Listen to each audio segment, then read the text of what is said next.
এ ধরনের ম্যাচ জেতা একটা অনেক স্পেশাল এবং আমরা সবাই যাচ্ছিলাম এবং আলহামদুলিল্লাহ সবাই অনেক খুশি। হ্যাঁ, আমাদের ডক্টর ইউনূস স্যার কল করেছিলেন, কংগ্রেচুলেশন জানিয়েছেন টিমের সবাইকে। ওনারা অনেক খুশি এবং দেশে আসলে দেখা করতে চেয়েছেন পুরা টিমের সাথে।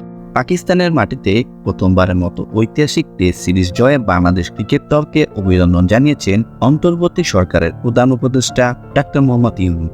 জয়ের পর তিনি মঙ্গলবার বাংলাদেশ দলের অধিনায়ক নাজমুল হাসান শান্তকে ফোন করে অভিনন্দন জানান। তিনি শান্ত ও গোটা দলকে অভিনন্দন জানিয়েছেন। অভিনন্দন বার্তায় ডাক্তার ইউনূস বলেছেন, সরকার ও আমার পক্ষ থেকে বাংলাদেশ ক্রিকেট দলকে অভিনন্দন। তোমাদের কারণে আজ গোটা জাতি গর্বিত। প্রধান উপদেষ্টা জানিয়েছেন, বাংলাদেশ দল দেশে ফেরার পর তাদেরকে সংবর্ধনা দেওয়া হবে। রাওয়ালপিন্ডিতে আজ বাবরদের 6 উইকেটে হারিয়েছে বাংলাদেশ। আগের টেস্টও জিতেছে বাংলাদেশ।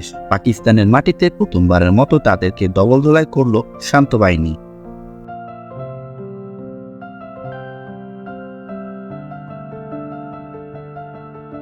ভিডিওটা শেষ পর্যন্ত দেখার জন্য সবাইকে অনেক অনেক ধন্যবাদ। তো আশা করি আপনারা সবাই আমাকে সাপোর্ট করবেন আর আমার এই চ্যানেলটা সাবস্ক্রাইব করে দেবেন, লাইক কমেন্ট শেয়ার করবেন। তো সবাই ভালো থাকবেন।